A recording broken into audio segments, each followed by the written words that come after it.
नमस्कार. आज MH13 न्यूजच्या दर्शकांसाठी दिल की दिल से बात. माझ्यासोबत अनेक रुग्णांच्या नातेवाईकांच्या जीवनातील अंधार दूर करणारे आणि परत प्रकाश निर्माण करणारे डॉक्टर विजय अंधारे सर आहेत. संपूर्ण सोलापुरात नव्हे तर संपूर्ण महाराष्ट्र राज्यामध्ये त्यांची ओळख स्वतःहून निर्माण झालेली आहे. जवळपास ज्या ठिकाणी आपण बसलो आहे त्या सोलापूर रुग्णालयामध्ये त्यांच्या आजपर्यंतच्या कारकिर्दीमध्ये जवळपास त्यांनी 5,000 रक्तवाहिन्यांच्या आणि हृदय शस्त्रक्रिया यशस्वीरित्या पार पाडलेल्या आहेत. विशेष म्हणजे त्यापैकी 2,500 शस्त्रक्रिया या गोरगरिबांसाठी त्यांनी केल्या आहेत. अनेकांसाठी त्यांनी विविध प्रकारचे उपक्रम राबवले. मग आज एक विशेष व्यक्तिमत्व फेस ऑफ सोलापूर म्हणून आपण त्यांच्याकडे आलो आहोत. सर नमस्कार. आज MH13 न्यूजमध्ये आपलं स्वागत आहे. नमस्ते सर. नेमका हृदयविकार काय आणि हार्ट अटॅक काय याच्याविषयी लोकांच्या मनामध्ये मोठा संभ्रम आहे. सर हृदयविकार काय आणि त्याचसोबतमध्ये अटॅक नेमका कसा येतो याबद्दल जाणून घ्यायला आवडेल. सर हृदयविकार ज्यावेळेस आपण म्हणतो ही मोठी टर्म आहे. ह्याच्यामध्ये मग हृदयाचे सगळेच आजार येतात. हृदयाच्या रचनेप्रमाणे हे आजार आहेत. म्हणजे हृदयामध्ये 4 कप्पे आहेत, 2 पडदे आहेत, 4 झडपं आहेत आणि हृदयाला रक्तपुरवठा करणाऱ्या 2 मेन रक्तवाहिन्या आहेत. हृदयाचं पंपिंग व्हावं म्हणून हृदयाची एक इलेक्ट्रिकल सिस्टीम पण याच्यामध्ये आहे. तर ह्या सगळ्या गोष्टीमध्ये काही ना काही बिघाड झाला तर त्याला आपण म्हणतो हृदयविकार झाला. म्हणजे उदाहरणार्थ हृदयाच्या पडद्यामध्ये छेद आहे किंवा होल आहे आणि शुद्ध आणि अशुद्ध रक्त एकांमध्ये मिसळतं आहे, तर हा झाला हृदयाचा जन्मजात आजार. हृदयामध्ये छेद असणे किंवा होल असणे. हृदयाची जी झडप आहे त्याच्यातून रक्त बाहेर पडत नाही आहे किंवा आतल्या आतच हृदयामध्येच उसळतं आहे रक्त, तर तो झाला हृदयाच्या झडपांचा आजार. आणि तिसरा जो हृदयाच्या रक्तवाहिन्यांचा जो सगळ्यात जास्त चर्चेला जातो की हृदयामध्ये ब्लॉक आढळले, 5 ब्लॉक, 10 ब्लॉक, 12 ब्लॉक सांगितलेत, बायपास सांगितले, एन्जिओप्लास्टी सांगितले. हा तिसरा आजार ज्याच्यामध्ये हृदयाचा रक्तपुरवठा कमी होतो आणि हृदयाचा रक्तपुरवठा कमी झाल्यानंतर जो इव्हेंट होतो त्याला आपण म्हणतो हार्ट अटॅक आला. अचानक झालं तर त्याला हार्ट अटॅक म्हणतो आणि जर सावकाशीनं होत गेला तर तो अंजायना म्हटला जातो. हळूहळू हृदयाची पॉवर कमी होते आणि मग पेशंटला त्रास होतो आणि मग तो डॉक्टरांपर्यंत येतो. तर अशा प्रकारे हे प्रेझेंटेशन आहे. तर हृदयविकार हे ब्रॉडली जर विचार केले तर अशा 3-4 प्रकारामध्ये झडपांचे, हृदयाच्या पडद्यांचे, हृदयाच्या रक्तवाहिन्यांचे आणि आणखीन एक जो म्हटलं की पंपिंगचा म्हणजे इलेक्ट्रिकल कंडक्शन सिस्टीममध्ये जर ब्लॉक झाले तर त्यालासुद्धा हार्ट ब्लॉक असं म्हणतात, ज्याच्यामध्ये पेसमेकर नावाची शस्त्रक्रिया केली जाते. तर अशा प्रकारे 4 मोठ्या प्रमाणात जर बोलायचं झालं तर 4 प्रकारचे हृदयाचे विकार आहेत. आणि त्यातला जो तुम्ही हार्ट अटॅक बोलताय हा हृदयाच्या रक्तवाहिन्यांचा आजार आहे, ज्याच्यामध्ये ब्लॉक्स तयार होतात आणि मग अटॅक येतो. अत्यंत बाळबोध पद्धतीने एखादा शिक्षक समजून सांगावं अशा प्रकारे या हृदयाची गुंतागुंत काय असते, नेमकं कशा प्रकारचे 4 प्रकार आहेत हे सर तुम्ही आम्हाला समजून सांगितलं. कारण लोकांच्या मनामध्ये छातीत चमकालं म्हणलं की वाटलं की आता ते अटॅक येतो काय की असं खूप वेगवेगळ्या प्रकारचे भीती आहेत. आणि आपण बघतो की मोठमोठ्या सेलिब्रिटीसुद्धा याच्यामध्ये गमावलेले आहेत आपण, किंवा तरुण वयामध्ये पण बघायला मिळतो. ह्याची नेमकी संरचना कशी असते? आता हे जसे मी 4 प्रकार सांगितले आजाराचे, तशीच त्यांची कारणं पण वेगवेगळी आहेत आणि जे लक्षणं आहेत ती पण थोड्या थोड्या प्रमाणामध्ये फरकामध्ये येतात. आता कारणं मी पहिल्यांदा सांगतो आणि त्याबरोबर लक्षणंही सांगतो. पहिलं जे आहे ते हृदयामध्ये छेद असणं किंवा पडद्यामध्ये छिद्र असणं आणि शुद्ध अशुद्ध रक्त एकमेकांमध्ये मिसळणे, याला जन्मजात हृदयरोग म्हणतात. आणि हा जनरली का होतो तर ज्यावेळेस तुम्ही प्रेग्नंट असता, लेडीज प्रेग्नंट असतात त्यावेळेस काही चुकीचे मेडिसिन्स घेतल्यामुळे सुद्धा हा होऊ शकतो. दुसरी गोष्ट, आपल्याकडे अजूनही पिढ्यानपिढ्या फॅमिलीमध्ये, कुटुंबांमध्ये लग्न करण्याची पद्धत आहे. म्हणजे मामाची मुलगी केली, पुढच्या पिढीमध्ये परत मामाची मुलगी केली असं आपण बोलतो. असं पिढ्यानपिढ्या जर एकाच फॅमिलीमध्ये लग्न होत असतील तर हे जन्मजात हृदयरोगाचं प्रमाण वाढतं. म्हणजे असं समजा की एक दाम्पत्य आहे ज्यांचा एकमेकांशी काही नातेसंबंध नाही आणि त्यांच्या फॅमिलीमध्ये किंवा अशा 5 कुटुंबामध्ये एकाला जर अपत्य झालं की ज्याला हृदयाचा आजार आहे, तर हेच प्रमाण 3 पटीनं वाढतं जर तुमचे नातेसंबंधात लग्न झाली असतील तर. शक्यतो सजेस्ट केलं जातं की पिढ्यानपिढ्या नातेसंबंधामध्ये लग्न टाळा, म्हणजे हृदयाचे विकार, जन्मजात हृदयाचे विकार कमी होतील. तर साधं कारण आहे, परंतु ते बऱ्याच प्रमाणात हृदयरोगाचं प्रमाण असं सुद्धा कमी होऊ शकतं. आणि ज्यावेळेस प्रेग्नंट असतात लेडी त्यावेळेस क्वालिफाईड डॉक्टरांच्या सल्ल्यानंच औषधं घेतली पाहिजे, त्याच्यामुळे हृदयामध्ये डिफेक्ट किंवा प्रॉब्लेम्स तयार होत नाहीत. तर हा पहिला आजार झाला ज्याचं कारण असं आहे. ह्याची लक्षणं काय असतात? ह्याची लक्षणं सुरुवातीच्या काळामध्ये फक्त छातीची धडधड दिसते किंवा जर हात ठेवला छातीवर तर घरघर आवाज येतो. तर अशा प्रकारची लक्षणं हे जन्मजात हृदयरोगामध्ये दिसतात. दुसरा जो आहे झडपांचा आजार, ज्याच्यामध्ये मी असं म्हणतो की झडप बंद झाली आणि किंवा लीक झाली तर त्याच्यामध्ये हृदयामध्ये रक्त उसळलं जातं आणि त्याच्यामुळे सिम्टम्स येतात. म्हणजे हृदयातून रक्त बाहेर पडत नसेल तर काय होईल, हृदयावर दाब येईल. त्याच्यामुळे हृदयावर दाब आला तर श्वासाला त्रास होतो, दम कोंडल्यासारखं होतं, थोडंसं चाललं तरी नको आता बसून जाऊ असं वाटतं, अंग गळाट होऊन जातं. किंवा काही लोकांना खूप हृदयात आतल्या आत रक्त उसळत असेल तर खोकला लागतो. का लागतो? तर हृदयातलं जे रक्त आहे ते बाहेर पडत नाही तर ते फुफ्फुसाकडे जातं, त्यामुळे फुफ्फुसामध्ये पाणी जमून खोकला येतो. सो खोकला येणं किंवा हृदयातून रक्त बाहेर पडत नसल्यामुळे थोडं चाललं तरी थकवा येणं ही साधारणतः हृदयाच्या झडपांच्या आजाराची लक्षणं आहेत. किंवा छातीमध्ये खूप फास्ट धडधड व्हायला लागतं तर ते सुद्धा हृदयाच्या झडपांच्या आजाराचं लक्षण असू शकतं. आणि ह्याचं कारणसुद्धा फार गमतीशीर आणि खूप साधं आहे. म्हणजे लहानपणी जे तुम्हाला सर्दी खोकला हे त्रास होतात, पर्टिक्युलरली आम्ही म्हणतो घसा बसण्याचा आजार. लहानपणी आपल्याला बऱ्याच वेळा घसा बसण्याचा आजार होतो, पण त्या काळामध्ये आपण कंठसुधारक वठी असेल किंवा झेंडूबाम असेल, वाफा असतील, असे सिम्टमॅटिक ट्रीटमेंट घेतो. म्हणजे त्या लक्षणांवर फक्त उपचार घेतो. परंतु घसा बसण्याच्या आजारामधला जो जंतू आहे ना, त्या जंतूला हृदयाच्या झडपांबद्दल आकर्षण आहे. गुडघ्यांच्या ज्या सायनोव्हियल मेम्ब्रेन आहे त्याच्याबद्दल ॲट्रॅक्शन असतं. त्यामुळं काही लोकांमध्ये गुडघे सांधेदुखी असं म्हणतो आपण, तसंच ह्या हृदयांच्या झडपांवर हे जंतू जाऊन बसतात आणि झडपांना खराब करतात.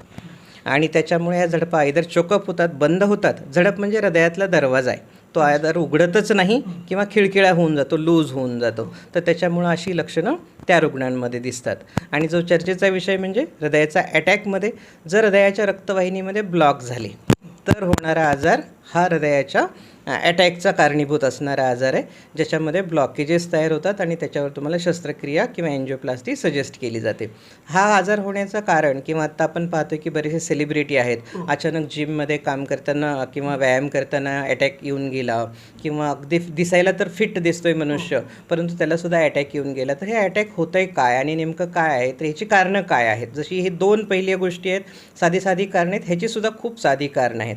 एक कारण आहे ज्याला काही कारणं असतात की ज्यांना आपण टाळू नाही शकत आणि काही कारणं आहेत की ज्याच्यामध्ये आपण टाळता येऊ शकतं, रिस्क फॅक्टर कंट्रोल करता येऊ शकतो. सर, मला हे असं विचारावंसं वाटतं की मध्यंतरी सिद्धार्थ शुक्ला असतील किंवा हे पुनीत राजकुमार एक झालेलं, किंवा विशेष म्हणजे आपल्या सोलापुरातील जे वरिष्ठ पोलीस अधिकारी होते भोसले साहेब, त्यांचा पण जिममध्ये व्यायाम करताना दुर्दैवरित्या मृत्यू झाला. मग अशा वेळेससुद्धा लोकांच्या मनामध्ये संभ्रम निर्माण झाला की हे तर फिट दिसतात, तब्येत अशी आहे, मग कसं काय होऊ शकतं? तर त्यालाच आपण काही रिस्क फॅक्टर आहेत जे बदलता येतात आणि काही बदलता येत नाहीत. म्हणजे भारत देशामध्ये आपण राहतो, इथनिसिटी एक इथली किंवा तुमचं एक जेनेटिक्स आहे, तर आपण जन्मजातच ह्या आजाराला जास्त प्रोन आहोत किंवा हा अटॅक येण्याचं प्रमाण आपल्या देशामध्ये बाकीच्या देशांपेक्षा जास्त आहे. असं जर म्हटलं की सहा लोकांना जर अटॅक असेल तर या प्रत्येक 6मधला एक हा भारत देशामधला आहे, इतक्या प्रमाणामध्ये आहे. शॉकिंग आहे. आत्ता मध्ये एक BBC पण एक आर्टिकल चालू होतं, त्याच्यामध्ये दाखवत होते की साधारणतः 2005ला हृदयविकाराचा अटॅक येऊन अचानक मृत्यू होणं हे 3ऱ्या नंबरचं कारण होतं 2005पर्यंत. आणि आज हृदयविकारामुळे अचानक मृत्यू होणं हे 1 नंबरला आलेलं कारण आहे. बाकीच्या देशामध्ये जर बघितलं तर हार्ट अटॅकचं प्रमाण किंवा हृदयाच्या आजाराचं प्रमाण हे साधारणतः 50शी नंतर दिसतं आहे, परंतु भारत देशामध्ये 50% रुग्ण हे हृदयाचे विकार झालेले किंवा हृदयाचे अटॅक आलेले हे 50च्या आतले आहेत. 50% रुग्णांना 50च्या अगोदर अटॅक येऊ लागला, जे पूर्वी 60 नंतर समजला जायचा. आणि यातले 20% रुग्ण हे 40च्या आतले आहेत. आता दुसरा मुद्दा होता की मग ह्या लोकांना जेनेटिक्स किंवा इथनिसिटीचा जो एक फॅक्टर आहे जो बदलता येत नाही, त्याच्यापेक्षा दुसरे काही आणखीन फॅक्टर आहेत का? काही लोकांमध्ये जन्मजात ओबेसिटी आहे, तो फॅक्टर आपण बदलू नाही शकत आहे, तर तिथे सुद्धा हा आजार होण्याची शक्यता. काही लोकांमध्ये फॅमिली हिस्ट्री आहे, म्हणजे आजोबांना होता वडिलांना होता, मग तुम्हाला झाला, मग तुमच्या भावांनाही झाला. आता मी बरेचसे पेशंट आहेत ज्यांची एकाच फॅमिलीमधले 3 भावांची बायपास ऑपरेशन केली आहेत. एकाच फॅमिलीत आई आणि मुलाचं ऑपरेशन केलं आहे. परवा 2 भावांचं ऑपरेशन करायला लागलं परत एकदा. तर अशा प्रकारच्या गोष्टी दिसतात. हे त्याचं कारण काय, फॅमिली हिस्ट्री खूप स्ट्रॉंग आहे आणि फॅमिली हिस्ट्री स्ट्रॉंग असल्यामुळे फॅमिलीत जर हा आजार असेल तर तुमच्यामध्ये येण्याची शक्यता खूप वाढते. मग फॅमिलीत काय येतो तर त्याला आम्ही म्हणतो metabolic syndrome, metabolic x syndrome म्हणतात. म्हणजे याच्यामध्ये काय होतं की फॅमिलीमध्ये डायबिटीजची हिस्ट्री आहे, हायपरटेन्शनची हिस्ट्री आहे आणि मग तीच हिस्ट्री तुमच्यामध्ये येते आणि ह्या फॅक्टर्समुळे परत ॲडिशनल स्मोकिंग झालं किंवा बाकीचे काय बॅड हॅबिट्स आहेत तर त्या सगळ्या स्ट्रेस आहे, ह्या सगळ्या गोष्टींमुळे ते फॅक्टर वाढत जातात. त्यामुळे ह्या रुग्णांना अर्ली एजमध्ये किंवा लवकरात येण्याची शक्यता असते. जिममध्ये होण्याचं अटॅक खूप प्रमाण वाढते, त्याच्याबद्दलही खूप डिस्कशन होतं. जवळपास दर 6 महिन्याला एक काहीतरी मोठी बातमी येते की जिममध्ये असं करत होता आणि गेला. तर ते काय नेमकं होतं तर 2 गोष्टी त्याच्यामागे थेअरी मांडल्या जातात. एक थेअरी आहे की या रुग्णांमध्ये किंवा या पेशंटमध्ये ज्यांना हे झालं त्यांच्यामध्ये डिहायड्रेशन सिव्हिअर झालं असण्याची शक्यता आहे. खूप एक्झरसाईज करताना स्वेटिंग होतं किंवा कार्डिॲक मॉनिटरिंग केलं जात नाही आणि एक्सेसिव्हली अचानक एक्झरसाइजेस सुरू केले जातात. तर अशा वेळी खूप सिव्हिअर डिहायड्रेशन झालं रक्तातलं पाण्याचं प्रमाण कमी होईल, रक्त घट्ट होईल आणि रक्ताची गुठळी अचानक तयार झाली तर ते होऊ शकतं. त्याचबरोबर जिममध्ये जाणारी बरेचसे लोक काहीतरी सप्लिमेंट ऑन द काउंटर मिळणारं सप्लिमेंट घेतलं जातं, बॉडी बिल्डिंगचं आहे. तर त्या सप्लिमेंट हे सुद्धा ऑन द काउंटर मिळणारी विदाऊट मेडिकल ॲडवाईस घेतली जाणारी सप्लिमेंट हे सुद्धा याच्यामध्ये खूप कॉमन कारण आहे. यंग लोकांमध्ये सुद्धा आज वायग्रा किंवा पेनेग्रा घेण्याचं खूप प्रमाण जास्त आहे.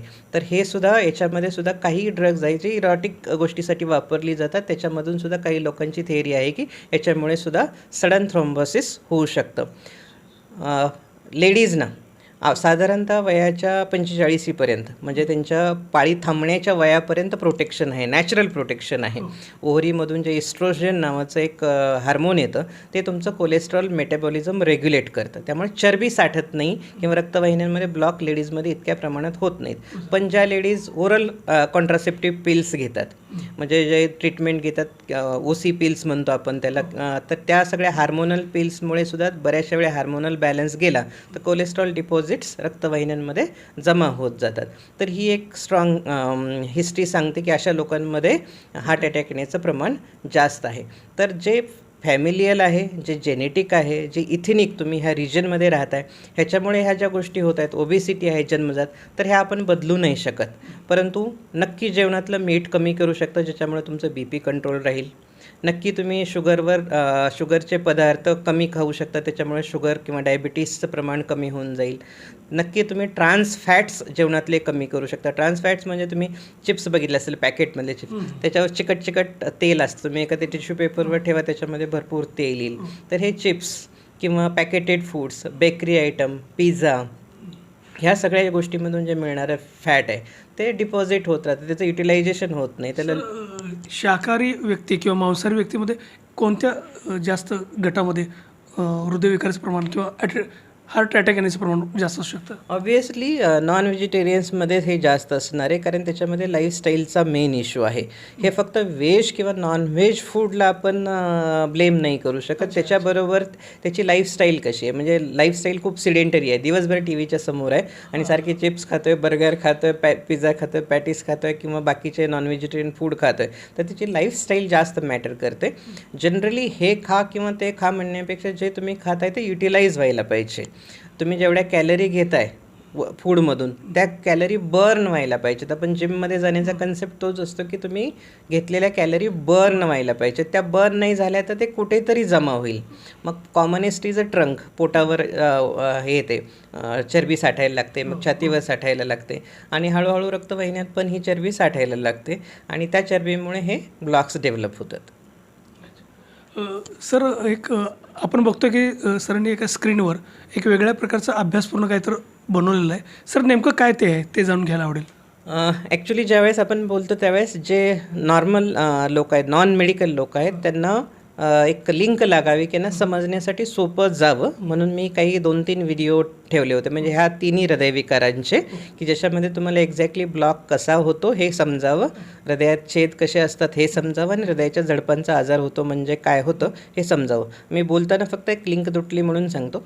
हृदयाचे अटॅक आल्यानंतरचं लक्षण काय हे आपण जसं चर्चा करत होतो, बाकीच्या 2 आजारांची चर्चा केली. त्याच्यामध्ये हृदयाच्या अटॅकचं लक्षण सगळ्यात कॉमन सांगायचं तर किंवा हृदयामध्ये ब्लॉक तयार झाले ते सांगायचं म्हटलं तर बऱ्याच वेळा काय होतं, आपण चालायला लागतो, एका अंतरापर्यंत चालतो किंवा पळतो आणि त्याच्यानंतर छातीत कळ येते आणि तुम्ही थांबलात की कळ निघून जाते.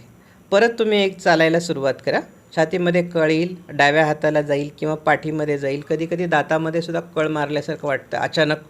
तर हे जे सिम्पटम आहे की एक्झर्शनल कॅपॅसिटीबरोबर सिम्पटम येणं, म्हणजे व्यायाम केल्यानंतर किंवा खूप स्ट्रेसफुल काम केल्यानंतर किंवा स्ट्रेसमध्ये गेल्यानंतर सिम्पटम येणं, त्रास होणं आणि रेस्ट घ्यायला गेलं किंवा विश्रांती गेल्यानंतर ते सिम्पटम निघून जाणं. तर ॲक्टिव्हिटीबरोबर जर सिम्पटम यायला लागलं तर हे तुम्हाला हृदयामध्ये ब्लॉक डेव्हलप झाल्या असण्याची शक्यता आहे हे सांगितलं जातं. बरेचसे रुग्ण सांगतात सर तिथपर्यंत चाललं की छातीमध्ये कळ येते, खांदे अवघड व्हायला लागतात, हातामध्ये जड व्हायला लागतं आणि थांबलं की सगळं 5 मिनटामध्ये निघून जातं. तर ह्याला अंजायना असं इंग्लिशमध्ये म्हणतात आणि हे तुम्हाला ब्लॉक असण्याचं फार मेजर लक्षण आहे. मग आम्ही ECG, इको, स्ट्रेस टेस्ट किंवा एन्जिओग्राफी करून याचं निदान करतो. आता मी हे आजार एक्झॅक्टली कसे होतात याचं सोपं एक्झाम्पल तुम्हाला देतो, व्हिडिओ दाखवतो.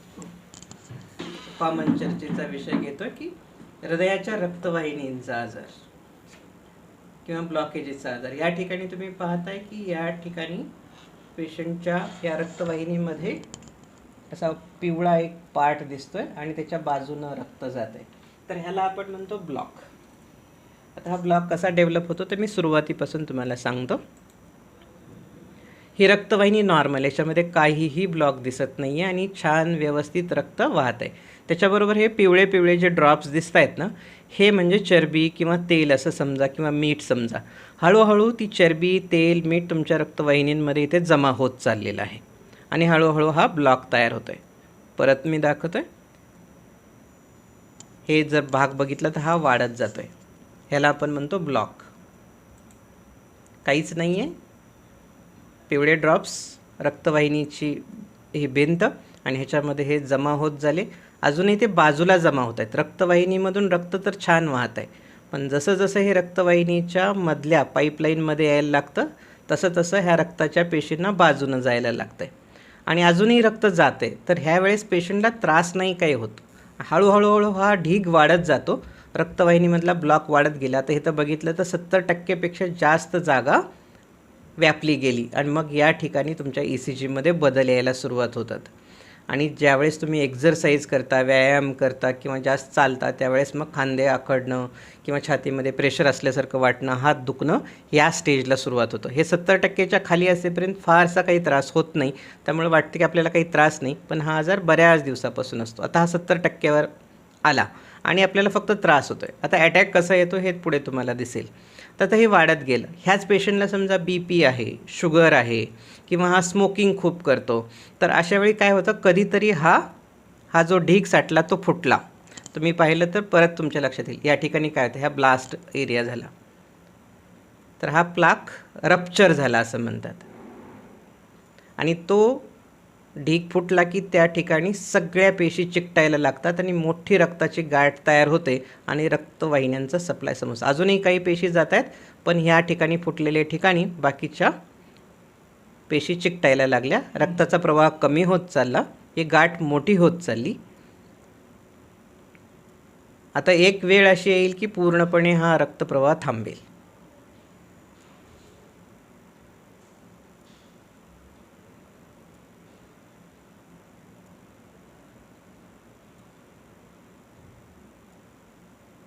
अजूनही रक्ताच्या पेशी जात आहेत, त्यामुळं अजूनही पेशंट वाचू शकतो.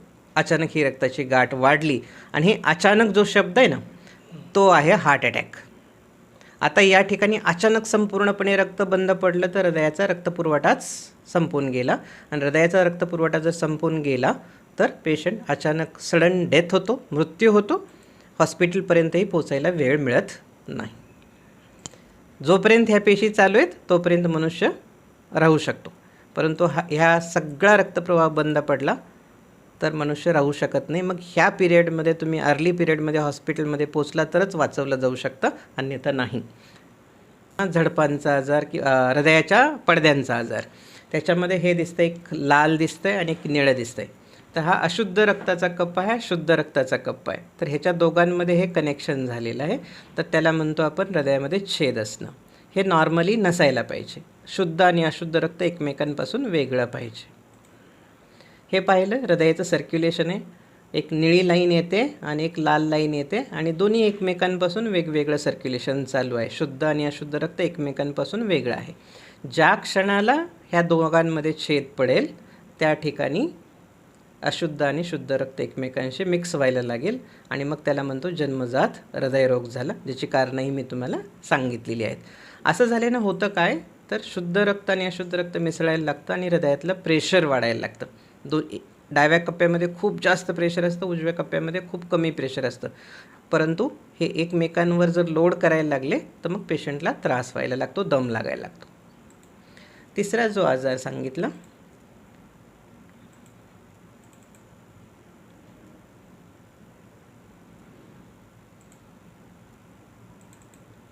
तो झडपांचा आजार आहे. हृदयांच्या झडपांचा आजार ही असाच होतो. ह्याच्यामध्ये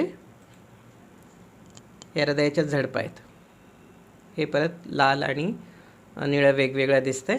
ह्यामधल्या ज्या बंद चालू होत आहेत ह्या झडपा आहेत. हे हृदयाचे दरवाजे आहेत आतले, ज्याच्यामधून रक्त फुफ्फुसाकडे जातं, शुद्ध होतं, हृदयात येतं आणि हृदयातून आपल्या शरीराकडे जातं. ह्या 4 झडपा दाखवल्या. ही झडप आहे, हे ओपन क्लोज होते, उघडते बंद होते आणि ह्याच्यातून आपल्या शरीराला रक्त मिळते. आता ही छान उघडते या क्षणाला, परंतु ज्यावेळेस हा हृदय विकार होतो किंवा झडपांचा आजार होतो, ते घसा बसण्याचे जे जंतू आहेत ते हळूहळू हृदयाच्या झडपाकडे यायला लागतात. आता जर तुम्ही लक्ष केलं तर ह्या झडपातलं छेद हा कमी कमी होत चालला आहे आणि झडप अशी क्रिम्पल किंवा त्याच्यावर रेगा आलेले आहेत आणि होल खूप छोटं होत गेलेलं आहे. तर त्याच्यातून रक्त बाहेर जाणारच नाही. हे नॉर्मल ओपन होते, जंतू आले, हृदयाची झडपीची ओपनिंग किंवा उघड बंद कमी कमी व्हायला लागली. एक पिन पॉईंट होल दिसते फक्त, त्याच्यातून रक्त जात आहे. साधारणतः 3 ते 4 सेंटीमीटरची ओपनिंग आहे आत्ता आणि शेवटी त्या जंतूंनी आक्रमण केल्यानंतर ती झडप छोटी होत गेली. अगदी छोटं छिद्र राहिलं. याच्यातून जेवढं रक्त बाहेर पडेल त्याच्यावर ते पेशंट जगून असतो, परंतु एवढं छोटं छिद्र झालं तर रक्त बाहेर पडणारच नाही. मी गमतीनं उदाहरण देतो लोकांना की समजा 2 दरवाजे आहेत, एका रूममध्ये 2 दरवाजे आहेत. एका दरवाज्यातून 4 माणसं येत आहेत आणि दुसऱ्या दरवाज्यातून फक्त एकच बाहेर जाऊ शकतो. तर रूममध्ये राहिली 3. पुढच्या ठोक्याबरोबर परत 4 माणसं आली, परत एक जण बाहेर गेला, 3 आतमध्येच राहिले. आता रूममध्ये 6 लोकं झाली. पुढच्या ठोक्याबरोबर परत 4 आली, एकच बाहेर जाऊ शकला, परत 3 आतमध्ये राहिली, तर 9 झाली. तर ह्या रूममध्ये एक वेळ अशी येईल, इतकी लोकं होतील की सगळ्यांचाच दम घोटून जाईल. तर तीच फिलिंग ज्यावेळेस हृदयाचा आजार होतो किंवा झडपेचा आजार होतो की दम लागली म्हणून पेशंट डॉक्टर पोचतो. तर असा हा हृदयाच्या झडप. सर धन्यवाद की तुम्ही इतकी चांगली बाळबोध पद्धतीने माहिती दिली. मी म्हटलंच की सोलापूरकरांसाठी नव्हे तर देशातल्या सगळ्या लोकांसाठी उपयुक्त ठरू शकेल. मग हे करत असताना आत्ता तर आपण सगळ्यांनी समजून घेतलं की नेमकं हृदयविकार होऊ कसं शकतो, पण सर याच्यासाठी निदान काय करावं लागतील, उपचार काय करावं लागेल, अशी कोणती उपचार पद्धती की ज्याच्यामुळं माणसाची लाईफस्टाईल बदलेल? सगळ्यात पहिलं म्हणजे ज्यावेळेस पेशंट येतात त्यावेळेस त्यांची क्लिनिकल एक्झामिनेशन, तपासणी, डॉक्टरच्या नजरेतून त्यांची नाडी किंवा त्यांच्या हृदयामध्ये येणारी गरगर, किती ठोके पडतात, नॉर्मल पडतात का अडखळत पडतात, ही सगळी गोष्ट पहिली पाहिली जाते. त्याच्यानंतर बेसिक तपासणी म्हणून ECG इलेक्ट्रोकार्डिओग्राम केला जातो, जी पट्टीवर तपासणी असते आणि त्या तपासणीमध्ये आम्हाला कळतं की हृदयावर किती लोड येतो आहे किंवा हृदयाच्या कुठल्याही भागाला इजा झाली आहे का, ठोके व्यवस्थित आहेत का चुकत आहेत, हृदयाची गती रेग्युलर आहे का इरेग्युलर, अडखळत येते, ह्या सगळ्या गोष्टी आपण ECGमध्ये चेक करतो. त्याचबरोबर इकोकार्डिओग्राम म्हणजे हृदयाचे कप्पे सगळे ठीक आहेत का, हृदयाच्या झडपा सगळ्या ठीक आहेत का, हृदयाचं पंपिंग किती होतं आहे, पंपिंग कमी तर झालं नाही ना, झालं असेल तर मग का झालं आहे, हृदयाची झडप कुठली उघडत तर नाही किंवा कुठे लीक तर नाही आहे ना, ह्या सगळ्या गोष्टी इकोकार्डिओग्राममधून कळतात. आणि तिसरी टेस्ट कॉमनली केली जाते एन्जिओग्राम. एन्जिओग्राममध्ये आपण पाहतो की हृदयाच्या रक्तवाहिनीमध्ये एक डाय सोडला जातो आणि मग तो डाय व्यवस्थित पुढे सरकतोय काय पाहिलं जातं. जर तो डाय कुठे अडकत असेल तर तिथे ब्लॉक आहे हे आपल्याला समजून येतं आणि ते एन्जिओग्राममध्ये दिसतं. तर ह्या कॉमनली केल्या जाणाऱ्या 3 तपासण्या आहेत. आणि ब्लॉक्स असतील किंवा हृदयाचे अरिथमी असतील तर इलेक्ट्रोफिजिओलॉजी म्हणून एक स्टडी असते, ती मोठ्या सिटीजमध्ये किंवा मेट्रो सिटीजमध्ये अजूनही प्रचलित आहे. छोट्या सिटीजमध्ये तेवढी केली जात नाही आणि त्या आजाराचं प्रमाणही तसं बाकीच्या आजारापेक्षा कमी आहे. तर ह्या 3-4 तपासण्या हृदयाच्या आजाराचं निदान करण्यासाठी केल्या जातात. हे तपासण्या किंवा निदान झाल्यानंतर सोपे उपचार आहेत. म्हणजे आता हृदयामध्ये पडद्यामध्ये छेद आहे तर छेद बंद करायचं आहे. मग तो 2 प्रकारे बंद करता येईल. जर छेद छोटा असेल आणि त्या छेदच्या बाजूनं व्यवस्थित पडदी असेल तर आतमध्ये एक डिव्हाइस टाकलं जातं. कार्डिओलॉजिस्ट काय करतात, मांडीतून सुई टाकून त्या ठिकाणी एक छत्री टाकतात, त्यामुळे ते छेद बंद होऊन जातो. हे मेकॅनिकल वे आहे करण्याचा. दुसरा, जर तसं करता येत नसेल तर आपल्याला ओपन हार्ट सर्जरी करायला लागते. म्हणजे छाती कट करून त्या ठिकाणी हृदय खोलून ज्या ठिकाणी पडदा नाही आहे त्या ठिकाणी हृदयावरचंच आवरण एक घेतलं जातं, त्या पेरिकार्डियम म्हणतात, त्याचा पडदा तयार केला जातो आणि तो स्टिच करून ते छेद बंद केला जातो. तर अशा प्रकारेही छेद बंद करण्याचं ऑपरेशन केलं जातं. दुसरा भाग आहे हृदयाची झडप. जर झडप चॉकअप झाली असेल, आकुंचन पावली असेल, जर सॉफ्ट असेल, अजूनही मऊ असेल तर त्याच्यामध्ये बलून टाकूनही ते ओपन केली जाते किंवा उघडता येते. परंतु जर दगडासारखी घट्ट कॅल्शियम भरून झालेली असेल तर ते तशी ओपन करता येत नाही. मग त्यांना परत ओपन हार्ट सर्जरी किंवा हृदय शस्त्रक्रिया केली जाते आणि ती झडप काढून त्या ठिकाणी दुसरी धातूंची किंवा प्राण्यांच्या हृदयापासून बनवलेली दुसरी झडप प्रोसेसिंग करून बसवली जाते. तर हा दुसरा हृदयाच्या झडपांचा आजारावर उपचार आहे. आणि तिसरा, जो हृदयाच्या रक्तवाहिनीमध्ये ब्लॉकेजेस आहेत, जर ब्लॉकेजेस 60% कमी आहेत तर मेडिकल ट्रीटमेंट सांगितली जाते. डायट रिव्हर्सल करायला सांगितलं, म्हणजे आहाराबद्दल तुम्हाला व्यवस्थित मार्गदर्शन करून जर तुम्ही स्ट्रिक्टली फॉलो केलं तर काही ब्लॉक्स रिव्हर्स होऊ शकतात. तर तशा प्रकारे त्यांना काही मेडिकेशन्स आणि डायट्स दिले जातात, काही मेडिटेशन, योगा ह्या सगळ्या गोष्टी सांगितल्या जातात करण्यासाठी. अल्टरनेटिव्ह थेरपी वापरली जाते जर क्रिटिकल ब्लॉकेजेस नसतील तर. क्रिटिकल ब्लॉकेजेस असतील तर मग एकाच ठिकाणी असेल किंवा सिम्पल ब्लॉक असेल तर त्याला एन्जिओप्लास्टी करायला सांगितली जाते पहिला चॉईस म्हणून. आणि जर खूप कॉम्प्लिकेटेड असतील, खूप ठिकाणी खूप जास्त ब्लॉक्स असतील तर त्या ठिकाणी मग बायपास सर्जरी करायला सांगितली, ज्या ठिकाणी पेशंटच्या हृदयाच्या रक्तवाहिन्या ठिकाणी दुसरी रक्तवाहिनी बसवणे. एन्जिओप्लास्टी म्हणजे पूल बांधणं आणि बायपास म्हणजे पूर्णपणे नवीन रस्ता करणं. एक रस्ता आहे त्याच्यामध्ये खड्डा पडला आहे तर तिथे पूल बांधला तर पुढे जाता येईल. एक रस्ता आहे त्याच्यामध्ये खूप सारे खड्डे पडलेत, आता दुसरा रस्ता बांधण्याशिवाय पर्याय नाही, तर त्याला आपण म्हणतो बायपास केलं. तर बायपास हा पेशंटच्या शरीरातली दुसरी रक्तवाहिनी घेऊन नॅचरली तुम्हाला रक्तपुरवठा सुरळीत करता येतो. आणि एन्जिओप्लास्टीमध्ये विदाऊट जास्त कटिंग न करता एखादा ब्लॉक असेल तर तो एन्जिओप्लास्टी करून मोकळा करता येतो किंवा रिकामा करता येतो. तर अशी त्याचं दोघांचं एक टेक्निक आहे. तर ह्या शस्त्रक्रिया करूनसुद्धा तुम्हाला बरं होता येतं. अर्थात ह्या सगळ्या शस्त्रक्रिया आता आधुनिकता एवढी आली त्यामुळे इतकं घाबरण्याची गरज नाही आहे. पूर्वी हृदयविकार म्हटलं तर मग फार भीती वाटायची किंवा उपचार होतील की नाही असं वाटायचं. पण आता सायन्स खूप ॲडव्हान्स झालेलं आहे, कार्डिओलॉजी खूप ॲडव्हान्स आहे, कार्डियक सर्जरी खूप ॲडव्हान्स आहे. त्याच्यामुळे याच्यातूनही आजकाल आपण उपचार करून बाहेर पडतो. प्रिव्हेन्शन कसं करायचं, म्हणजे आता बरेचसे म्हणतात की आता इतके सगळे लोक फिट होते त्यांना अटॅक येत आहेत, मग आपण तर काय पण करू, काय फरक पडणार, अटॅक यायचा असेल तर येणारच की. ते खरं आहे, ॲक्च्युली अटॅक यायचा असेल तर येणारच आहे. आपण त्याला थांबवू नाही शकत, पण आपण कंट्रोल करू शकतो, रिस्क फॅक्टर कंट्रोल करू शकतो. आपण म्हणतो की स्टेज 1 सेव्ह 9 म्हणतो, आणि असं करत असताना मग नेमकी लाईफस्टाईल कशी पाहिजे. आता आपण खरंच त्या मुद्द्याकडे आलो की ज्या मुद्द्याची सगळेजण आतुरतेने वाट बघतात. सर, मग आम्ही कशा पद्धतीने जीवन जगावं, आमची लाईफस्टाईल कशी पाहिजे त्याविषयी कृपया सांगा. सिम्पल आहे. आता परत आपण आता इतक्या वेळ चर्चा करतोय, सगळी कारणं समजावून घेतलीत. आणि प्रिव्हेन्शन म्हणजे काय, ते कारण थांबवणं. मग पहिलं कारण काय, फॅमिली हिस्ट्री, ते थांबवू शकत नाही. मग फॅमिली हिस्ट्री तर आता तुम्ही तुमचे परंपरागत ते चालतच आलं आहे. मग हे जर थांबवता येत नसेल तर काय करायला पाहिजे. जर तुम्हाला सिम्पटम आले, त्रास दिसला, लक्षणं दिसली, लक्षणं म्हणजे कुठली, थोडंसं गिडीनेस होतं आहे, चक्कर आल्यासारखं वाटतं आहे, बॅलन्स जातो मधूनच एखाद्या वेळेस, किंवा छातीमध्ये दुखतं, धडधड होतं, घाम येते, थोडं चालल्यानंतर छाती भरून येते किंवा हात खांदे भरून येत आहेत. तर ही जी लक्षणं दिसली तर नाही नाही आज मी काम केलं असेल, नाही नाही मला पित्तच झालं असेल. काही लोकांना हार्ट बर्न होतो, म्हणजे पित्तासारखं लक्षण येते, छातीमध्ये जळजळ होतं, ते ॲसिडिटी म्हणून घेतलं जातं, पण बऱ्याच वेळा ते हार्ट अटॅकचं पहिलं लक्षण असू शकतं. तर त्यामुळं ही सगळी जी लक्षणं असतील तर एक कन्सल्टेशन करणं गरजेचं असतं. त्याचवेळी जर फॅमिली हिस्ट्री खूप स्ट्रॉंग असेल तुमची तर तुम्ही तर बिलकुल इग्नोर नाही करायला पाहिजे, पहिल्यांदा तेच चेक करायला पाहिजे. ते नसेल तर मग बाकीची कारणं शोधायला आपल्याला भरपूर वेळ मिळतो. पण एक साधं कन्सल्टेशन मात्र स्पेशलिस्टकडून घेणं गरजेचं आहे, जिथे बऱ्याचशा वेळा टाळाटाळ केली जाते. इवन आपण जर ॲक्च्युली याला काय ऑफिशियल ऑथेंटिकेशन नाही आहे, पण सिद्धार्थच्या बाबतीमध्ये सुद्धा त्याला पहिलं लक्षण हार्ट बर्नच होतं, छातीमध्ये जळजळ रात्री त्याला व्हायला लागली. परंतु त्यांनी काय केलं, आईस्क्रीम खाल्लं का तर थोडंसं बर्न कमी होईल आणि आईपाशी जाऊन झोपून गेले असं सांगितलं जातं. पण हे लक्षण जर इग्नोर झालं, म्हणजे आता इझिली जर फॅमिली डॉक्टरांशी कन्सल्ट झालं असतं त्याच वेळी तर कदाचित त्याचा उपचार वेगळ्या प्रकारे झाला असता, कदाचित सेव्ह झाला असता. तर अशा प्रकारच्या छोट्या छोट्या गोष्टी, ज्या गोष्टी आपण वाचवू शकतो. तर फॅमिली हिस्ट्री तर आपण बदलू शकत नाही.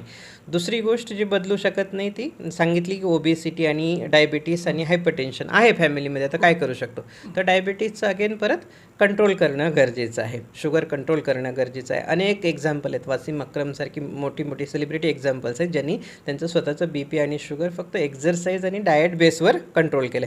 याचा अर्थ असा नाही की फक्त प्रत्येक गोष्टीला मेडिकेशनच लागतं. योग्य सल्ला असेल आणि त्याप्रमाणे तुमचं लाईफस्टाईल चेंज केलं तर त्यासुद्धा गोष्टी कंट्रोल राहू शकतात. हायपरटेन्शनमध्ये मी जसं दाखवलं तर व्हिडिओमध्ये की ते ब्लास्ट झाला, प्लाक रप्चर झाला, तर हायपरटेन्शनच्या पेशंटमध्ये ते होतं अचानक, म्हणून मग त्यांना अचानक अटॅक येतात. तर ते व्हायला नाही पाहिजे. डायबिटीजच्या पेशंटमध्ये मेटाबॉलिझमच टोटली वेगळं असतं, त्याच्यामुळे तशा चरबीच्या आतमध्ये गाठी तयार व्हायला लागतात. तर हे फॅक्टर्स आहेत ते शुगर आणि BP कंट्रोल ठेवून कंट्रोल करता येऊ शकतात.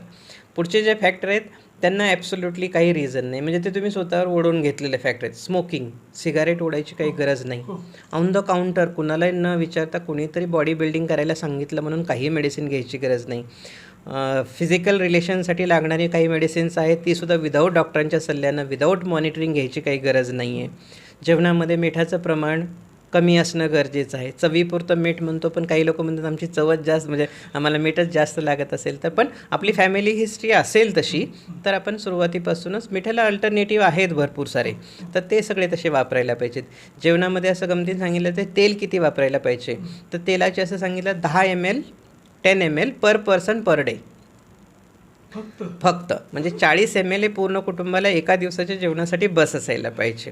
तर तेवढं आपण वापरतो आहे का, किंवा आपण जास्त खातो आहे, आणि जास्त खात असेल तर सांगितल्याप्रमाणे त्याचं युटिलायझेशन किंवा तेवढा एक्झरसाईज तुमच्याकडे पाहिजे. तुम्ही खाऊ शकता परंतु तेवढं त्याचं बर्निंग व्हायला पाहिजे किंवा ती कॅलरी निघून जायला पाहिजे, नाहीतर ते डिपॉझिट होणार आहे.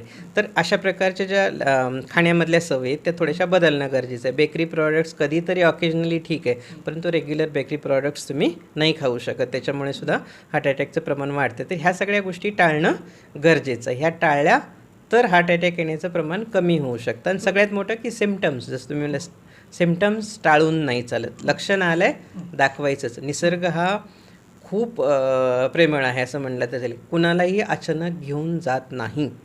तुम्हाला लक्षणं दिलेली असतात, त्या इंडिव्हिज्युअल त्या व्यक्तीला ती माहिती असतात, पण बऱ्याचशा वेळा कशाला घरच्यांना सांगायचं, टेन्शन द्यायचं म्हणून सांगितलं जात नाही. उगीच जर डॉक्टरकडे गेलं तर हा परत सगळं करा, एन्जिओग्राफी करा म्हणेल, परत बायपास करूनच बाहेर पाठवेल की काय, अशी एक सायकोलॉजी मानसिकता झालेली आहे.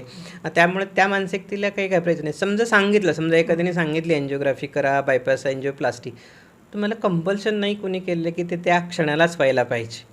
4 ओपिनियन घ्या, आणि 4ही डॉक्टरमधले जर सगळेच म्हणत असतील, अर्थात ओपिनियन घेताना प्रॉब्लेम काय होतो, तुम्ही एक ओपिनियन आयुर्वेदिक डॉक्टरचं घेता, एक होमिओपॅथचं घेता, एक युनानी टाईपचं घेता, एक ॲलोपॅथी घेता, एक त्यातले MBBSचं घेता, एक सर्जनचं घेता, एक कार्डिओलॉजिस्ट घेता.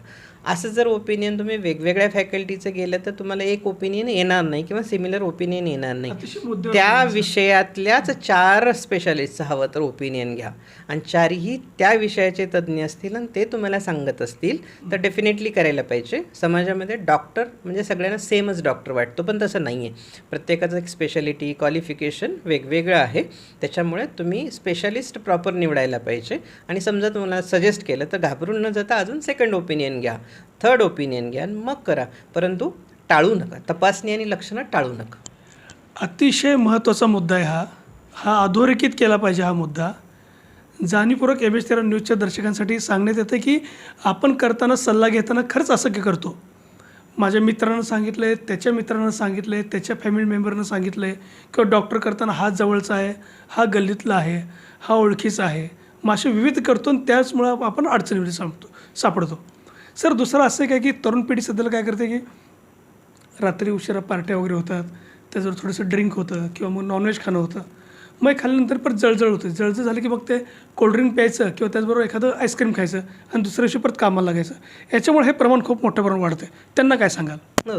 ताणतणाव, कमी झालेली झोप आणि आहाराच्या इरेग्युलर पद्धती, म्हणजे रात्री 11-12 वाजल्यानंतर जेवणं, मग ते करपट ढेकरा सकाळी, त्या अन्न न पचणं, म्हणजे ॲक्च्युली अगदी खराब भाषेत बोलायचं म्हणजे तुम्ही शरीराची कचराकुंडी करून टाकत आहात. मग त्या कचऱ्याच्या कुंडीमध्ये वास येणारच, त्रास होणारच. हे कुठेतरी पदार्थ जी कचराकुंडी आतली ती सफाई व्हायला पाहिजे. त्याच्यासाठी सफाई होण्यासाठी एकतर पहिलं शिस्त पाहिजे. जी शिस्त तुम्ही आता ह्या सगळ्या गोष्टी डिस्क्राईब केल्या त्याच्यामध्ये कुठंच शिस्त दिसत नाही आहे. मग ह्या सगळ्या गोष्टीमध्ये शिस्त नसेल तर जिथं शिस्त नाही तिथं काहीतरी दुष्परिणाम होणारच आहे. आणि जर शिस्त असेल तर हे दुष्परिणाम कमी होतील. होणारच नाही असं नाही सांगू शकत, पण कमी होतील. तर मी बऱ्याचशा लोकांना सांगतो की जसं शरीरामध्ये ही कचरा आहे ना, खूप तर्री आलेलं जेवण किंवा मटण आणि परत हे रात्रीच्या सवयी जेवण्याच्या खाण्याच्या, तर ह्याच्याबरोबर शरीराचे काही सफाई कामगार पण आहेत. आपण काय करतो, एकाच प्रकारचं जेवण आपण 7 दिवसांचा स्वतःचा मेनू काढून पाहायचा, आपण खातो काय दररोज, तर असं लक्षात येईल की तुमच्या 60% वेळा तुम्ही तेच जेवताय. व्हेरिएशन काहीच नाही जेवणामध्ये. आहेत तर पदार्थ खूप सारे. आता मी बोलताना असं म्हणतो, जे कुणी ऐकतायत किंवा पाहत आहेत तुम्ही सगळ्यांनी काउंट करा याच्यामध्ये. डाळिंब किती वेळा खाल्लं, केळी किती वेळा खाल्ली, ह्या आठवड्यामध्ये मनुके किती वेळा खाल्ले, ह्या महिन्यामध्ये किंवा ह्या आठवड्यामध्ये अक्रोड, पिस्ता, बदाम, काजू, अंजीर, घेवडा, पेरू, ह्या गोष्टीमधले मी जे आता गोष्टी सगळ्या सांगितल्या त्यातल्या किती गोष्टी तुम्ही ह्या आठवड्यामध्ये खाल्लेल्या आहेत. यातले कुठली न मिळणारी गोष्ट आहे का? सगळ्या गोष्टी मिळणाऱ्या आहेत, परंतु तरीसुद्धा आपण ह्या गोष्टी खात नाही आहोत. तर ह्या सगळ्या गोष्टी काय करतात, हे सगळे शरीराचे सफाई कामगार आहेत ॲक्च्युली. HDL किंवा चांगलं प्रोटीन ह्याच्यामुळे वाढतं आणि खराब प्रोटीन्स कमी होतात, लिपोप्रोटीन्स कमी होतात. त्याला LDL HDL असं म्हणतात. तो रेशो आपल्या शरीरामध्ये चांगला पाहिजे नेहमी. जर ते मटण आहे किंवा तेल आहे किंवा फॅट आहेत, चिप्स आहेत, बेकरी प्रॉडक्ट, याच्यामुळे ते LDL तुमचं वाढणार आहे. लो डेन्सिटी लिपोप्रोटीन म्हणतात, ते LDL वाढतं, L वाढतं. तर ते L नाही वाढायला पाहिजे. मग हे Lला कुणीतरी घेऊन बाहेर काढून टाकायला पाहिजे ना. तर हे बाहेर काढून टाकण्यासाठी मग हे तुमचे मनुके, अंजीर, अक्रोड, पिस्ता, बदाम हे काय करतात, हे सगळ्यांना बाहेर काढतात. एक मी थोडंसं सोप्या भाषेत सांगायचा प्रयत्न करतो. तर हे सगळे पदार्थ काय करतात, लसूण, कच्चे लसणाच्या 2 फोडी, ह्या सगळे अँटीऑक्सिडंट आहेत ह्याच्यामध्ये. आणि ह्या सगळ्या गोष्टी काय करतात, ह्या सगळ्या पदार्थांना बाहेर टाकण्याचं काम करतात, एक्सक्रीट करण्याचं काम करतात. म्हणून शरीरातून स्वच्छ राहतं. ज्यावेळेस तुम्ही नॅचरोपॅथी सेंटर्समध्ये जातात किंवा डाएट रिव्हर्सल हा जो कन्सेप्ट आहे, हृदयाच्या बाबतीत नुसतं आहारावर कमी करणं जे बोललं जातं अर्ली स्टेजेसमध्ये, ते या गोष्टींच्या आधारे बोललं जातं. ह्याचं जर प्रमाण तुम्ही वाढवलं किंवा मिनिमम जरी ठेवलं तर ह्या सगळ्या गोष्टी काय करतील, शरीराला साफ करतील. म्हणून बदलणं